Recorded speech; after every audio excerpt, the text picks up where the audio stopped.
मैया को सब पता है, इतनी जल्दी तेरा पेट भर ही ना सकता।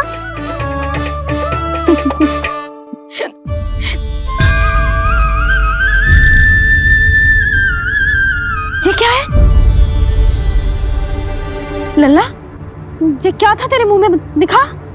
ओहो, मैं तो भूल ही गया था कि मेरे भीतर ही तो सारी सृष्टि समाई हुई है।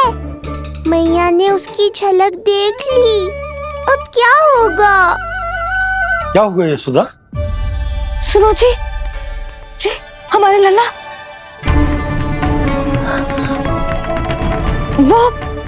वो इसके मुंह में। क्या? भूल जाओ ना मैया, कुछ नहीं था मेरे मुंह में। लल्ला मुंह खोल के बाबा को दिखा। अरे क्या देख रही है उसके मुंह में? अवश्य ही मेरा दृष्टि भ्रम होगा, किंतु ऐसा भ्रम। अरे बताओ ना यशोदा, या फिर मुहूर्त शीघ्र ना बताने की बात का प्रतिशोध ले रही हो तुम? ना ऐसी बात ना है। तो फिर बताओ ना क्या बात है? हा? मैंने लल्ला के मुंह में कुछ देखो। क्या देखो? अब फंस गया मैं। मैया बाबा को सब कुछ बता देंगी और राय का पहाड़ बन जाएगा। फिर कैसे संभालूंगा इन दोनों को? ऐसे लगो जैसे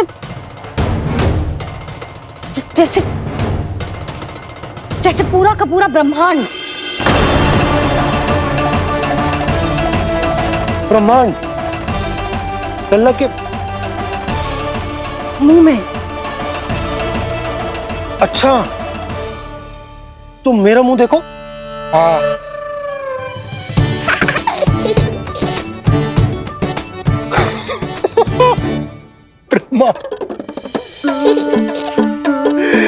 यशोदा, मुझे पता था आप मेरा उपहास उड़ाओगे। अरे नहीं, तुम देखो तो सही।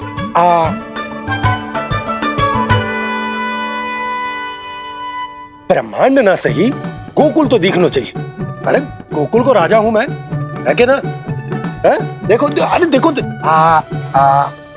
धन्यवाद बाबा, आपने इस बात को गंभीरता से नहीं लिया, इसलिए अब मैया भी नहीं लेंगी। आज तो बचा लिया आपने। आज के बाद ना आपको कुछ बताऊंगी ही ना। आप जाओ, नामकरण उत्सव की तैयारी करो। और हाँ, इस बार भी उत्सव छोटा ही करना है, जो तो मत ही बोलना आप। हाँ। अब इसे कैसे समझाऊं कि हम कोई भी उत्सव बड़ा ना कर सकते? व्यर्थ ही कंस की दृष्टि पड़ जाएगी हम पर।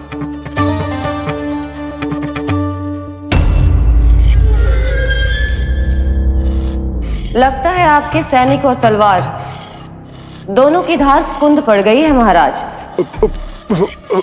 महाराज, मुझे भय था कि कहीं ऋषि गर्ग मुझे श्राप ना दे दे।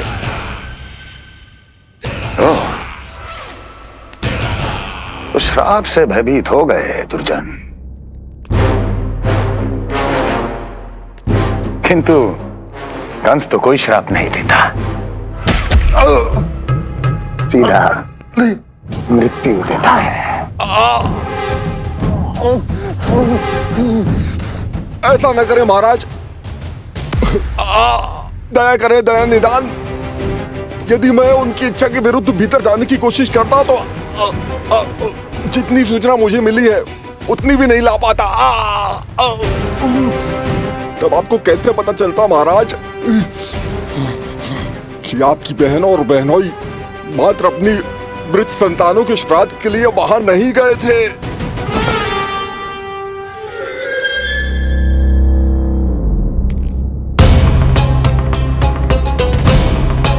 आगे बोलो। पूरी तरह तो नहीं सुन पाया महाराज, किंतु मैंने स्वयं अपने नेत्रों से देखा है महाराज। राजकुमारी देवकी ने ऋषि गर्ग के हाथ में कुछ दिया था। ये सत्य है महाराज, और ऋषि गर्ग ने उन दोनों को वचन भी दिया था। सही समय की प्रतीक्षा कीजिए राजन, आपके दोनों कार्य पूर्ण होंगे। महाराज, मैं आपका सबसे विश्वसनीय सेवक हूं। आपके हर आदेश का पालन करना मेरा अधिकार है और मैंने अपने अधिकारों का पालन किया भी है महाराज।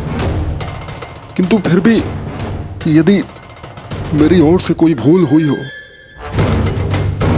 मुझे क्षमा करे दयानिदान, मुझे क्षमा करे। इसका अर्थ है कि उत्कच सही कह रहा था। वो दोनों अवश्य ही कोई ना कोई षड्यंत्र रच रहे हैं मेरे विरुद्ध। समय आ गया है, अब मुझे किसी ऐसे की खोज करनी होगी जो उतना ही शक्तिशाली हो जितनी की मेरी ये तलवार।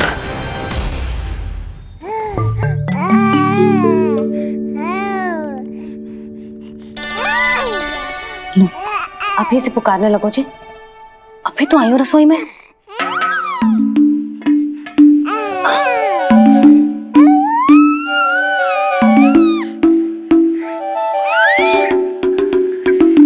शीघ्र ही तुझे भी अपने बाबा का हाथ बटाना पड़ेगा, समझ रहे हो ना? बटाएगा ना हाथ? अभी जो 100 दिन का भी ना हो और जिस नन्हे से बालक को काम काज का भार सौंपने की बात करने लगे।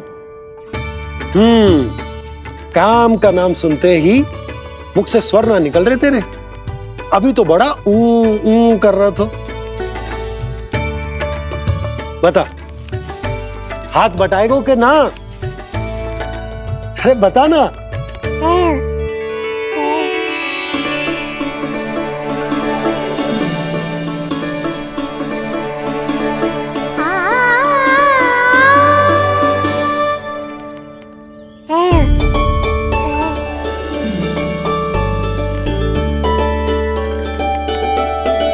कल तू पूरा 100 दिन को हो जाएगा लल्ला। पंडित जी आएंगे, तुझे नया नाम मिलेगा।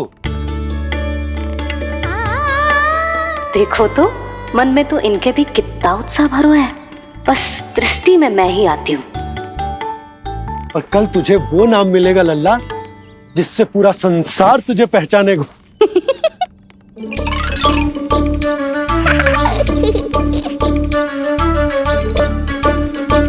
अब लल्ला, कितना कार्य शेष है और तूने मुझे बातों में लगा लियो।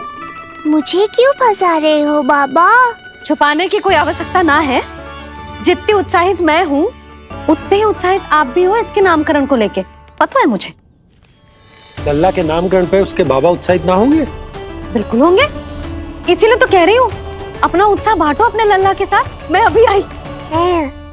अच्छा, ऐसे तो तुम लल्ला को छोड़ के कहीं ना जाती। अभी कहाँ चली? रोहिणी जिज्जी के पास, और कहाँ? लल्ला और उसके दाव के नामकरण की तैयारी करनी है कि ना?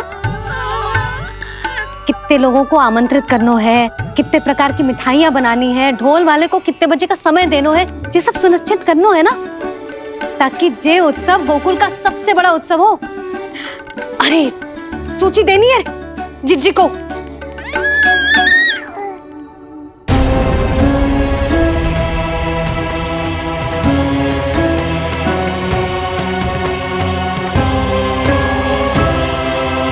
सबकी कोई आवश्यकता ना है। आवश्यकता ना है मतलब? कहना क्या चाहते हो आप? मैं ये कहना चाहता हूं कि यशोदा, सत्य तो ये है कि हमें दुख में ना अत्यधिक दुखी होना चाहिए और ना सुख में अत्यधिक उत्साहित। प्रसन्नता कितनी भी क्यों ना, हमें उत्सव संयम से ही मनाना चाहिए। इतने वर्ष संयम ही तो रखा था ना नंद जी। जे समय संयम का ना आनंद से बावले हो जाने का है। यशोदा, हम आयोजन छोटा ही करेंगे। मैं कुछ सोच समझ कर ही तो कह रहा हूँ। पर क्यों? मुझे भी तो समझाओ। हर बात समझाने की ना होती है यशोदा। अच्छा, पति पत्नी में भेद हो तो है? ठीक, मैं कोई भेद ना रखूं। जो भी अब तक मैंने तुम्हें ना बताया है वो सब बताऊं। ओहो, क्या कर रहे हो बाबा? कंस के बारे में कुछ बता मत देना मैया को। वो मंगला है ना, उसने आज शाम को ही बछड़ा दियो। और भाद्रपद का मास लगभग बीतने को ही है, तो धीरे धीरे शरद ऋतु आ जाएगी, दूध की हानि भी कम हो जाएगी। हाँ? और वो सरजू है ना, उसको बैद जी ने पूरे पखवाड़े का विश्राम के लिए कहा है। क्यों? क्योंकि वो ठाट से गिर गए थे और गिरते समय उसे भीतरी चोट लग गई थी। अरे बस बस बस, ये सब मुझे क्यों बता रहे हो? इसका नामकरण से क्या संबंध? तुम्ही ने तो कही ना कि पति पत्नी के बीच में कोई भेद ना होता। तो मुझे जो भी बात पता है मैं तुम्हें बताऊंगा। कितनी समझदारी से बात बदल देते हो आप, और भोली भाली मैं आपकी बातों में आ जाती हूँ, और इस सब में असली बात तो रह ही जाती है। किंतु आज बात मेरे लल्ला की है। उत्सव तो विशाल ही होगा, और इस बारे में कछु और ना सुनूंगी मैं। आप लल्ला का ध्यान रखो, मैं जा रही हूँ रोहिणी जीजी के पास। यशोदा,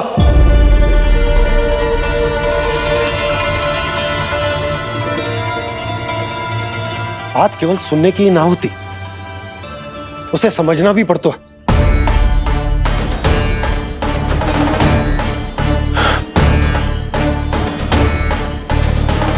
विश्वास है ना मुझ पर? मैं कुछ सोच समझ कर ही कर रहा हूं ना। उत्सव तो छोटा ही होगा।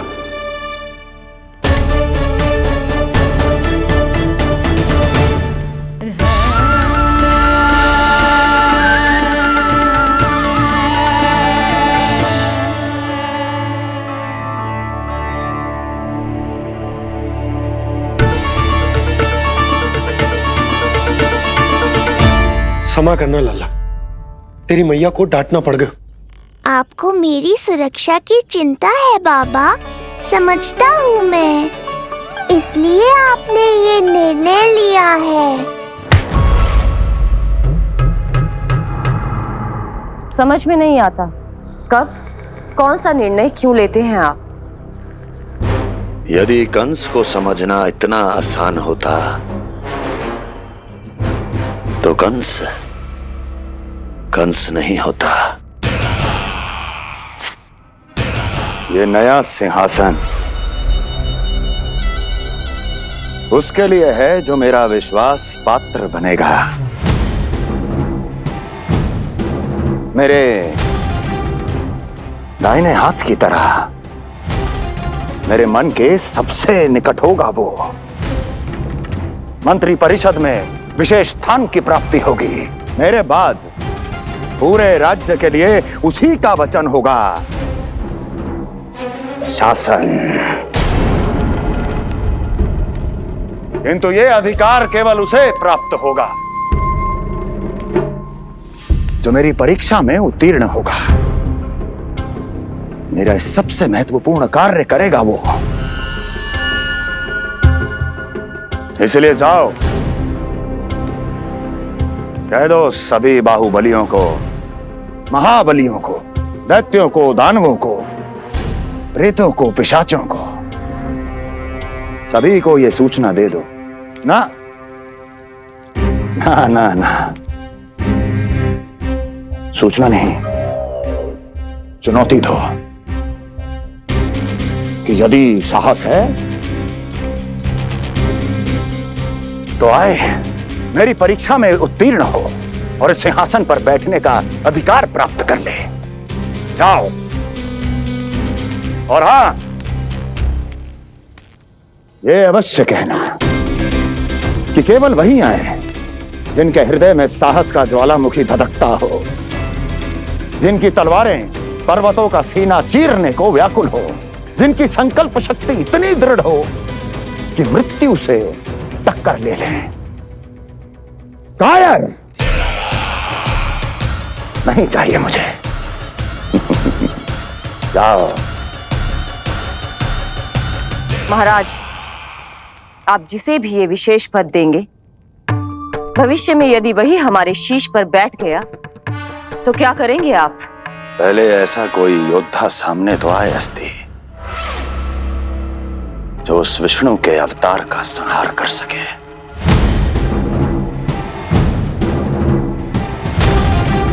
और जहां तक प्रश्न है हमारे शीश पर बैठने का, तो स्मरण रखो अस्ति, कंस को अच्छी तरह आता है ऐसे तो साहसियों को बीच दरबार में खड़ा करके अपनी उंगलियों के संकेत पर नृत्य करवाना। ता दीर्घ ता।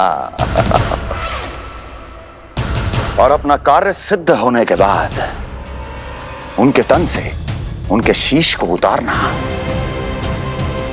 कंस को भली भांति आता है।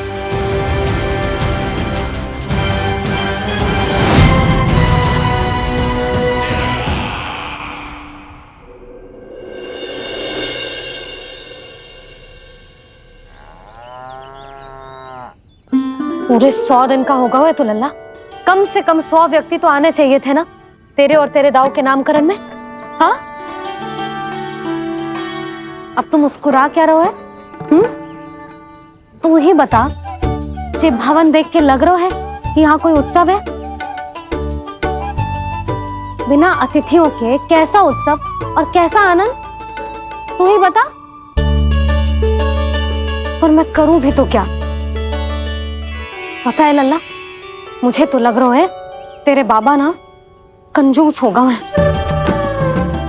नहीं तो भला और क्या समस्या हो सकती है उन्हें बड़े आयोजन से? अरे गोकुल के राजा का लल्ला है तू, राजकुमार। यदि तेरा आयोजन बड़ा ना होगो तो भला किसका होगो?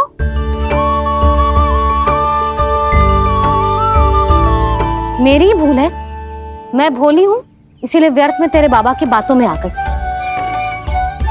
मैं भोली हूं ना, व्यर्थ में उनका कहा मान गई। किंतु अब ना मैं कोई मांग रखूंगी, ना मैं उनसे बात करूंगी।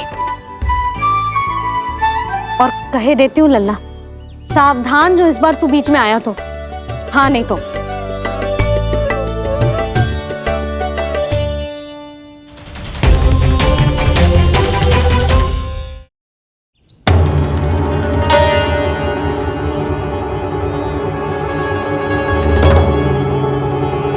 क्या होगा? हाँ, सब ठीक तो है ना? आप इतनी चिंता में क्यों हो जी? कोई बुरी सूचना तो ना मिली? अब जे मत ही कहना कि जे भी मुझसे छुपाना पड़ेगा। जो भी है मुझे बताओ। पंडित सदानंद जी महाराज वो नामकरण के लिए ना आ सके। उनकी बिटिया के पांव भारी, उसे लिवाने वो समझाने गए। ये तो शुभ समाचार है।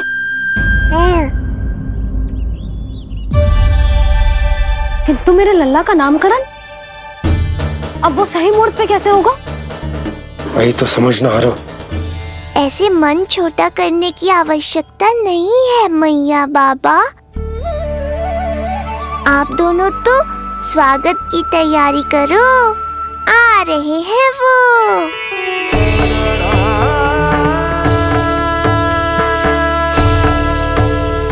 लो, आ गए वो जिनकी मुझे प्रतीक्षा थी। आप दोनों व्यर्थ ही चिंता कर रहे थे।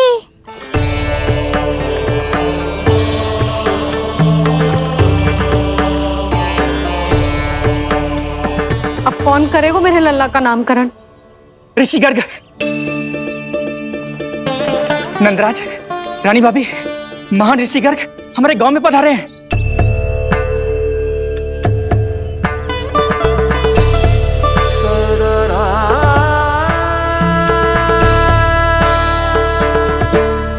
ऋषि गर्ग गोकुल में?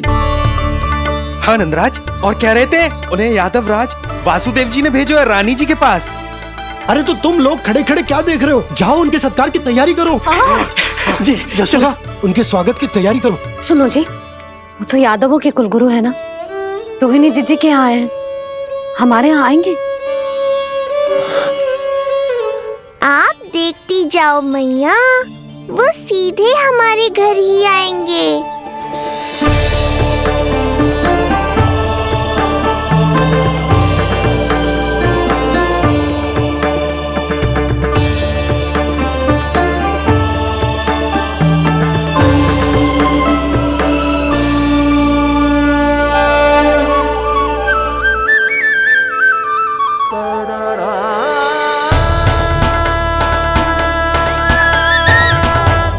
ये क्या हो रहा है मुझे? मैं उस भवन की ओर क्यों बढ़ा जा रहा हूँ? क्योंकि आपके यहाँ आने से ही मेरी मैया बाबा की चिंता समाप्त होगी ऋषिवर। ये बात तो मैं न जानता, परंतु मुझे जाकर उनको स्वागत करना चाहिए।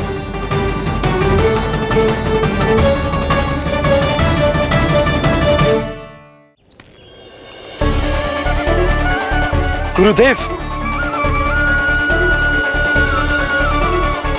कल्याण हो। भगवान श्री नारायण के महान भक्त आज हमारे गांव में पधारे। हमारा जीवन सफल है गयो आज।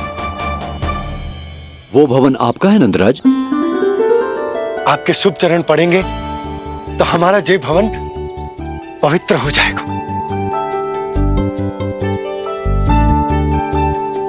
इतने बड़े ऋषि अगर हमारे घर पधारेंगे तो हमारे तो भाग्य ही संवर जाएंगे। मैया आपके दर्शन को तरस रही है ऋषिवर। संकोच मत कीजिए, अब आ भी जाइए। पधारिए गुरुदेव। न जाने क्यों मेरे पांव अपने आप ही आपकी भवन की तरफ जाने को व्याकुल है नंदराज। पधारिए गुरुदेव, आइए।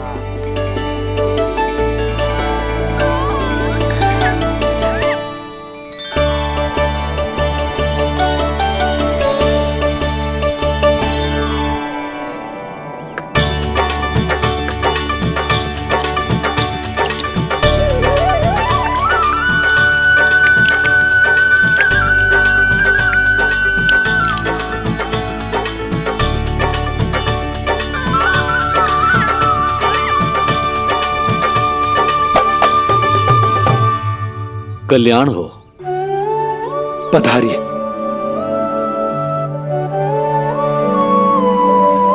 आया तो था मैं रानी रोहिणी के भवन में, पर पता नहीं कैसे यहाँ खींचा चला आया। विराजिए गुरुदेव। महाराज, आप इसे भी रोहिणी जिज्जी का ही घर समझिए। मैं अब भी बुलाकर लाती हूँ। महाराज, ये हमारा सौभाग्य है कि आपने यहाँ आना स्वीकार किया। कहिए, क्या सेवा करूं मैं आपकी? मुझे आपके भाई वासुदेव ने भेजा है नंदराज।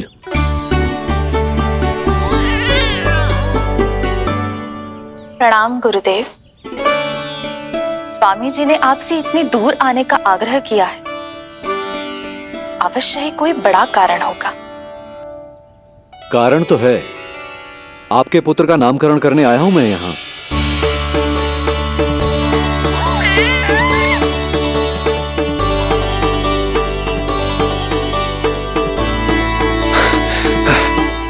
ऋषिवर, तब तो आप अत्यंत ही शुभ दिन पधारे। आज का ही मुहूर्त निकलो है भाभी के लल्ला और हमारे लल्ला के नामकरण के लिए। हम तो पंडित जी गांव से बाहर हैं, इसीलिए आप। अब तो आप यहाँ आ गए हो, आप हमारे भी लल्ला का नामकरण कर दो ना। पुत्री, ये क्या कह रही हो तुम?